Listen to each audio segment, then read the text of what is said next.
That was it for our last heat. Looked like Taj Burrow probably taking that one home.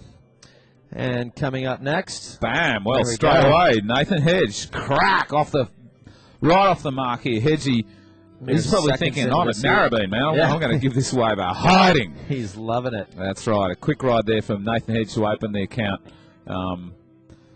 Well, there you can see on the screen a man who stands in the background of professional surfing, a guy called Greville Mitchell. I'll tell you a bit more about Greville later. Up and riding right now on this way well. Raoni Monteiro, the Brazilian, won our best wave in the Foster's Expression session yesterday, so already $2,000 richer from his little trip through the Spanish Basque Country. And in red, surfer. Just caning it. This is Macca. Super Size Me, P. Diddy, Phil McDonald.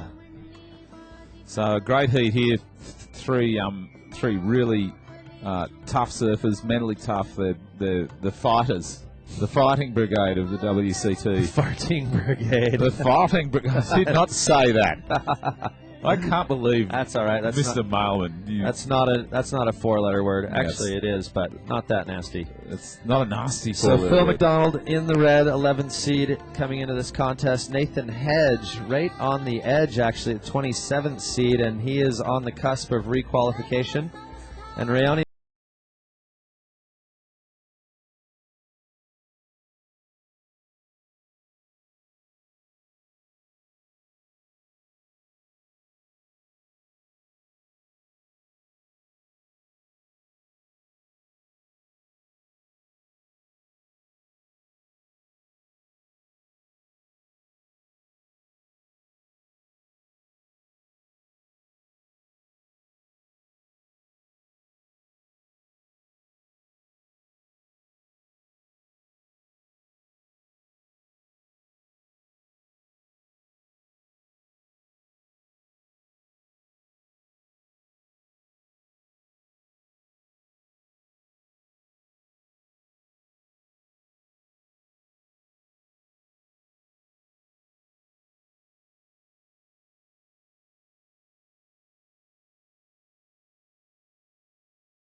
still have a shot for the title, but realistically, Nick, what do you reckon their chances are of going all the way? Oh, man. Well, really, the battle's on still, I reckon, for sure, But the fact is that Kelly Slater's got a substantial lead, and he really needs to choke in one or two of the last contests to give any of these guys a chance. He does need to choke,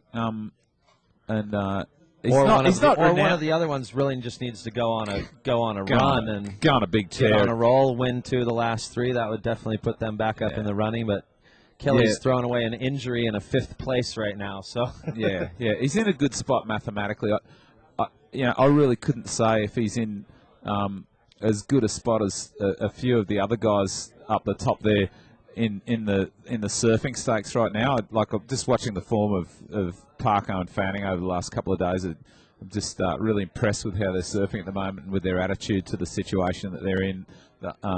Taj also just seems to me like he's pretty relaxed and he's not letting the pressure phase him too much at all. Not too worried about it at all. These guys just seem like so committed, and I really feel like they could go on a tear and start smashing away. And Andy Irons, the man in third place, you'd be crazy to ride that guy off. If he turns around and comes positive on this event, gets a good place, and semi-finals are up. He can easily turn around and come into Hawaii with a sniff of it. And if he goes into Hawaii with a sniff of it, that guy, you can have a 600-point lead on Andy Irons going into Hawaii, and he'll take it off. It doesn't matter exactly, because we all know that Andy's going to be, unless there's a major natural disaster or something like that, he's definitely going to be in the final when it comes down to it at Pipeline, especially with the four-man heats. And this year, the new format taking the Pipe Masters up to a 64-man contest, and letting, the top 20 of Hawaii's pipeline specialist pipes finest into the main event of the Pipe Masters this year. So that will definitely play in Andy's favor as we come down to the end of the year. Yeah, I actually suspect there we're seeing the future of pro surfing. But up and riding right now, Phil McDonald off the top around this section. Phil didn't get out there for a warm-up this morning either, I don't think. No, he was not out there. So he's having his warm-up surf right now, and a nice finish to that ride there by Phil McDonald. Solid stuff. Well, I think a lot of the guys, just decided they didn't want to tire themselves out by fighting against the current. We should look at it. Fanning and Parko were the first two guys out there, but they've already made it through their round one heat. So yeah, they're just mucking around. Yeah, they're not worried about the fatigue factor, but anyone who still had heats to surf today kind of took it easy this morning. So, yeah, we saw Phil McDonald did not have a warm-up surf. Neither did Nathan Hedge or Raoni Monteiro.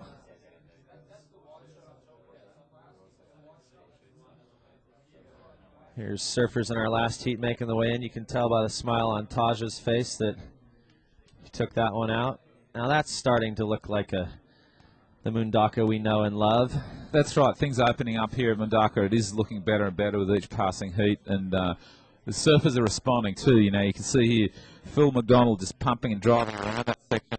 Quite a different approach to the wave from Taj Burrow. Now, you remember that Taj was dropping the back knee and using that to gain speed. Now here, Phil is just using sheer power to drive himself around. You can see he's super muscly guy, this guy. Phil McDonald's, I think he's a black belt, man, in one of the forms of Kung Fu. Extremely strong guy, mentally and physically. Upper body is just... And you can see him just using... solid of anyone on tour. Using his upper body weight to drive the turn rather than the drop knee and the pushing off the concave. He's just throwing himself into the top of the wave. Whereas Taj is all about fluidity on one of the Nev Firewire boards there. It does, yeah. And we've seen a couple of surfers use Firewires this morning. I think Andy was riding one too.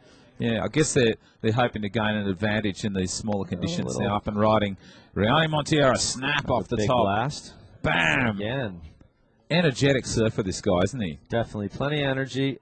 Really precise surfer. One of the fastest Brazilians. And definitely radical, as you could see on that last vertical off the lip re-entry. Raoni Monteiro didn't win the best wave of the Foster's Expression session yesterday for nothing in Bacchio. Will that be good enough to take him through this heat? It's going to be a tight one. That's right. And all three surfers, well, not Hedges, I was going to say all three surfers on their backhand. Maybe I can use another cup of coffee. I need to wake up. Phil Mack and Raoni Monteiro on their backhands. Hedgie out here caning it front side. That's right. We could see here Uncle Taj is coming up, and he's thinking he's kicked ass, and he's pretty stoked, and I think he'll be with GT very shortly. There we go. 20 seconds to that interview with Taj. We get the boys from the production crew whispering in our ears. Oh yeah, they're snapping at our heels, man. It's like one of those days where a lot is going to happen very quickly right now. The surf getting better and better, and we're going to cross now. And here's watch GT. Nathan Hedge.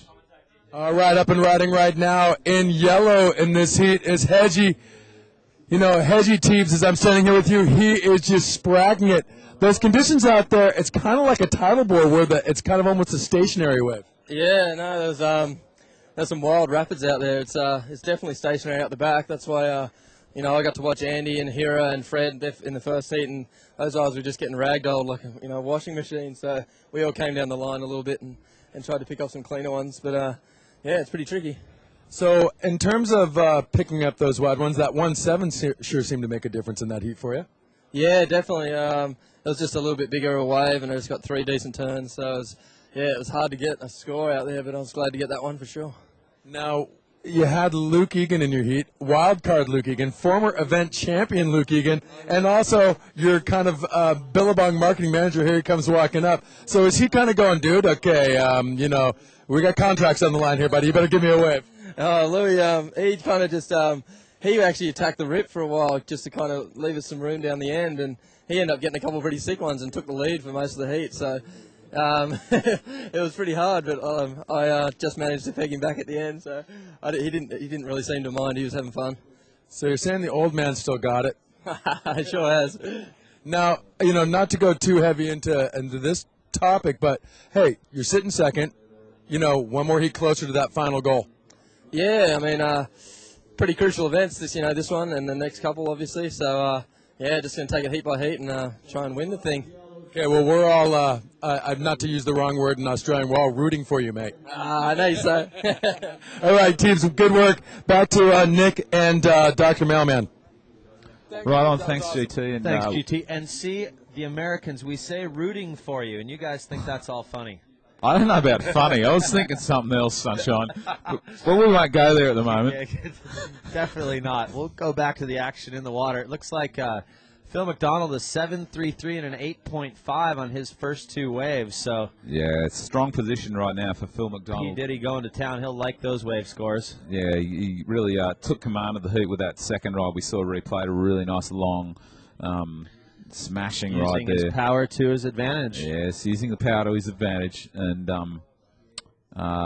there you can see our heat right now. Phil McDonald in red. Nathan Hedge in the yellow. And Raoni Monteiro from Brazil in blue. And speaking of Raoni, here he is. What a devil he is. Look at him, bam, off the top of that wave, driving down the line. The wave got away from him. Wave selection's growing easier. It's key. Getting easier, but it's still key. It's still key, but it is growing easier as the morning goes on. The takeoff area has grown more defined for our surfers this morning. You can see there, Mark Hockalupo, he'll be surfing in heat number 16 this morning, just a few heats away, and Ockie is keeping a very, very close eye on the conditions, as are all the surfers who will be riding today. They know they can't afford to miss a trick because the lineup's going to change heat to heat so much that you take your eyes off it for a couple of hours and you come back and it's a different spot. Whole other wave. Yeah, it's a whole other wave, surfer right now paddling for this wave. Looks like Phil McDonald might be going to pick this one up and ride in quite a sucky wave. He gets a fair bit of speed off the takeoff and he's going to use the drive down the line. Boom. That section. And close but no cigar. Geez, it got away from him, but what a beautiful wave that would have been. I don't like to come the coulda, woulda, shoulda stuff, but man, do it anyways. Yeah, I'm going to do it anyway. That last section, running away from some of the guys, but if you can manage to hook up with it, absolutely perfect. There's definitely a point scoring potential on that last section. No doubt at all. Down the end of the sandbar. Kind of party time if you can manage that. Surfers lurking around the edge of the ripped up area and looking for clean waves, but waves also with a little bit of energy from that very, very shallow outside sandbar. You can see, viewers, I think you can probably see this as it seems like Phil's going to pick up another wave a bit further down the line. We'll get back to what's going on with the sand in just a minute. There's Phil working his way down. He's winning this heat by a substantial margin at the moment. Just really throwing everything he's got at the Mundaka lip backside, and it's very much paying so off for him. Oh, yeah. And out there in that lineup, the sand is moving as we speak, ladies and gentlemen. There's a lot of sand being churned up and thrown around this lineup by both the rip and also the wave action, Dave. It seems to be manicuring and working the sand into a different kind of shape. And more sand coming out with every inch or centimeter of rain that falls here in the Spanish Basque Country here in Ushkari and Mundaka. Yeah, you bet. There's a lot of movement going on out there. Now, we have an interesting piece coming up now.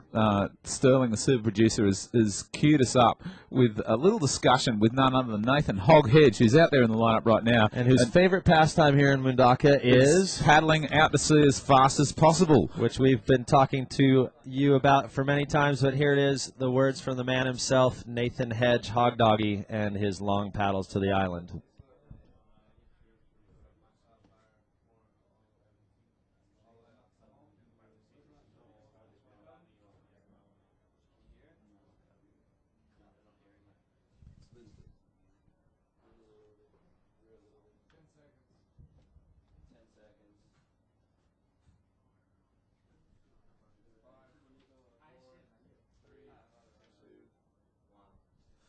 Sick. Well, why not? I mean, what I say is, why not paddle to the island? I mean, if the surf's flat and the thing sits out there and it taunts you, and you go, what is out there, man? Well, of course, they'd always, they talked about how Sir Francis Drake and other pirates used to hide their treasure out there and use it as a little raiding port. And apparently Nathan had heard the same thing. Hopefully, was hoping to find some treasure out there, and all he found was a bunch of birds roosting out on the end of the island. Yeah, and he's kind of a pirate himself, so it sort of all fits together, really, doesn't it? Well, as we saw during the Globe Pro in Fiji this year, Hedge was one of the pirates in the boat, rooting on Aussie finalist Sean Cansdale in that one.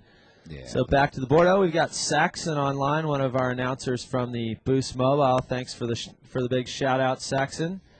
And a few of the boys wanting to know what you think about the 64-man format at Pipe. We started to talk about that a little. That's right. Well, yeah, Liam McNamara from Hawaii has asked us what we reckon about the 64-man format that's going to be at the Pipeline Masters this year. And Liam, you know what I think? I think it's like a glimpse of the future, mate. The World Tour events, in my humble opinion, would benefit greatly from opening up the ranks a little bit and seeing more of both local talent and of some of the super high-quality, top-level WQS talent coming into the tour a little earlier than they're able to at the moment. And I think it would be a great challenge for the very top-ranked WCT guys to come a bit more face-to-face with that. Well, that's kind of the argument, actually, is, if you're one of the top guys in the world, you should be able to beat the locals at their home breaks. And on the other hand, the boys are saying, well, you know what, if those locals are that good, then they should do the QS and qualify to become one of the top 45 in the world. So it's definitely a heated discussion going on about that, but Pipeline will give us hopefully some answers at the end of the year, and it will definitely have an effect on the title race. Oh, absolutely, yeah. I just like the idea that it opens things up a little bit, I do too, personally. I'm for it. It's too much of a closed shop, the top 45. They need, and they would benefit from. If they're going to be honest with themselves, they'd benefit from. Bring their level up that much more. Yeah, you bet. And it'd be great to see some of the locals, out here. Of course, we have only 3 wild cards, but there's some fantastic local surfers. The Acero brothers, Eneko and Kepa Acero, as well as Alfonso and plenty of the other locals out here. Oh, yeah. Absolutely incredible. Can really go to town on the wave. Even in conditions like this today, we'd see some incredible surfing from the locals. As it is, that will have to wait. Well, no, we do have one local wild card in the event, Hode Koyato from the Billabong team. Meanwhile, back out in the lineup, there's Phil McDonald having a look at this one, not quite getting it. Geez, they've moved around the lineup a lot, Dave, haven't they? Well, the surfers. You were saying it yourself earlier, Nick, that every 15 minutes the conditions change out here. So even in mid-heat, you kind of have to change your strategy depending on what the tide's doing and what the swell is doing. And, of course, with this, once the tide does turn around and start making its way back in, we will be seeing a push and hopefully getting an extra foot or two. We will be doing that. Tide. Yeah, and you could just see on your screen Joel Parkinson. He's just up there in the competitors area. Probably not going to compete today. We may move into a bit of round 2. I'm not sure about that. Actually, Joel's in round 3. He won't be surfing today at all. No, but he's still down here watching just to see a little bit of the form of the surfers, just to see who his opponent might be in the next round and how well they're handling the conditions. Now up and riding, Raoni Monteiro in the blue from Brazil. explosive. Two big surfing vertical there. maneuvers there from Raoni. Very strong stuff.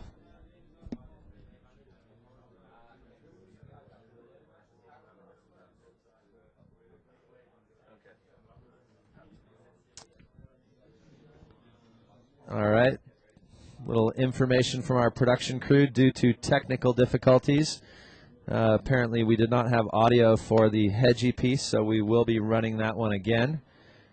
Kind of talk to you a little bit about what he was talking about, but once again, it's never better than when it's directly from the horse's mouth. Oh, totally. He's a classic character. Or from the hedgehog's mouth, as the case is in this one. Anything from the hedgehog's mouth is well worth a listen. There's the keg, Mr. McLow. And let's hear it from Hog. Thanks, mate. Oh, yeah, oh, no, it's so beautiful out there. I've done it once before, so I knew I could do it again. Got to fill in the day somehow. It's a long day here in Mundaka without surf, so I figured go for a paddle and gives you some time to think out there.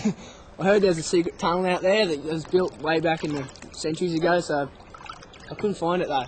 I had a look, but it's not out there, just heaps of birds. All by himself, huh? Yeah, at least last time he did it, he had some company. But yeah, but then it was 4 o'clock in the morning, man. 4 in the morning. This time he did it during the day. Thank goodness for that. Anyway, there's swell lines pouring into the bay now, and we can't be too far off the low tide mark, Dave, can we? I think we're actually on the low tide mark now.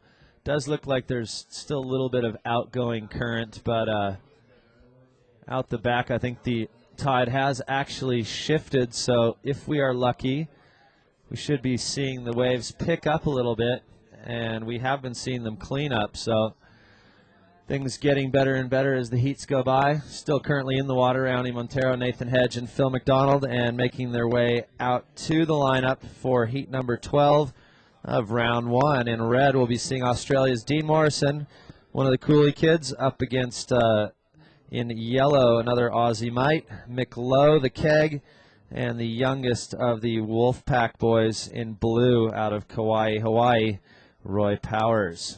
Now up and riding outside, that would be Phil McDonald there. Our current heat leader. We do have our situation board working here in the booth now, so we can tell you that Phil is still sitting on his first 2 wave scores, an 8.5 and a 7.33 in the lead in this heat. Second blue, Raoni Monteiro looking for a 9.33. That's a big order for Raoni. It is for anyone today. And Mr. Paddle Battle himself, Nathan Hedge, needing a combination score of 15.84 with 7 minutes and 14 seconds remaining. So still time, but it's going to be a big ask for Raoni and for Nathan Hedge to pull a cat out of the bag and take this one away from Phil McDonald. P. Diddy, otherwise known as Super Size Me, Macca. You bet. There's about 7 minutes left in this heat now, and Sterling whispering sweet nothings in your ear, Nick. Well, yeah, okay. Me and him, we have a special relationship, and that has led us to find out that we're going to be crossing very shortly to Greg GT Tomlinson. The I don't know, he's the kind of the voice of Billabong, really, isn't he, GT? Actually, I think he's the voice of Von Zipper. And there you go, the voice of Von Zipper, and the voice of Von Zipper will be letting us in a little bit on the nature of the sandbar. He's going to walk us through some of the crazy stuff that's going on here today at Mundaka.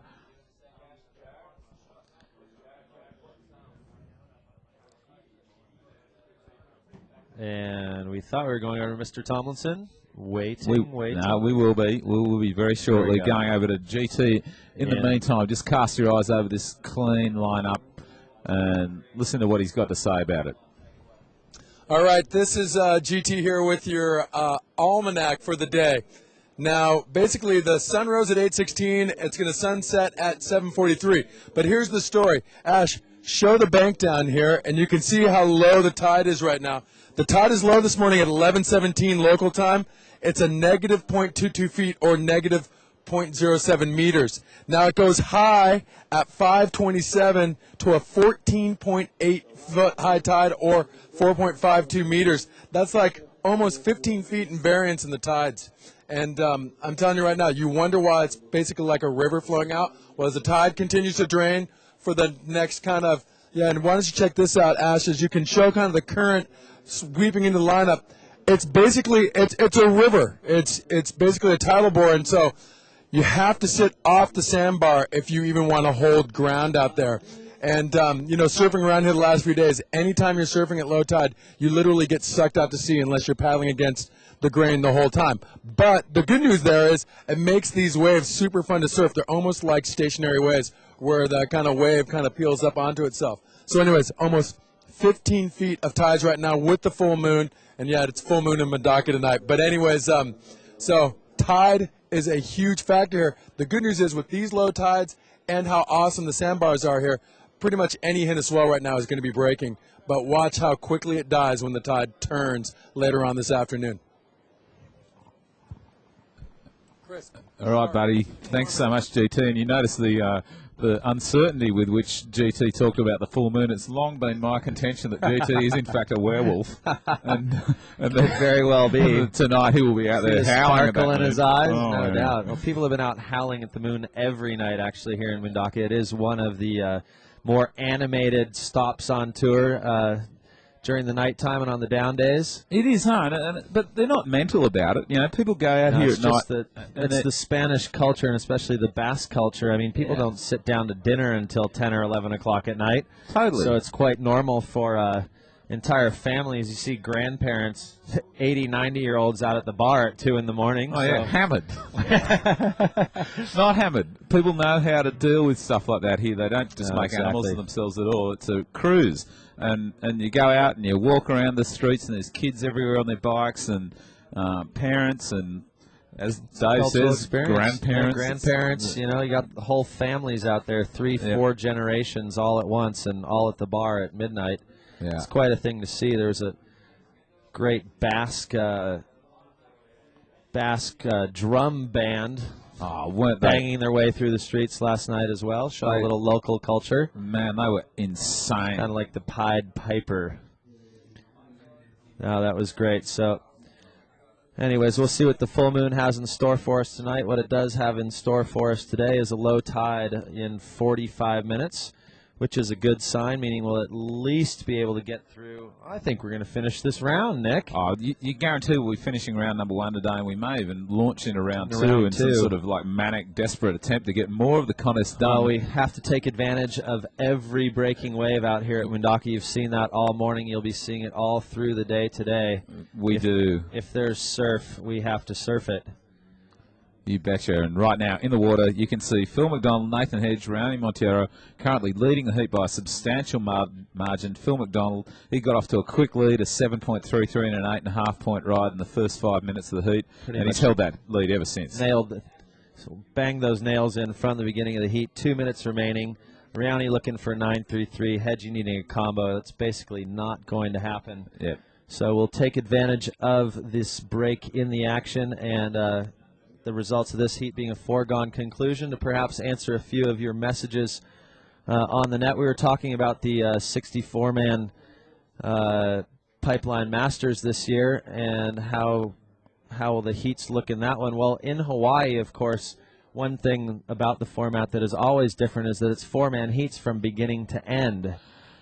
You maybe, Phil, give us a little insight on that, Nick? Well, yeah, I mean, the 4-man thing, it's a bit of a trip.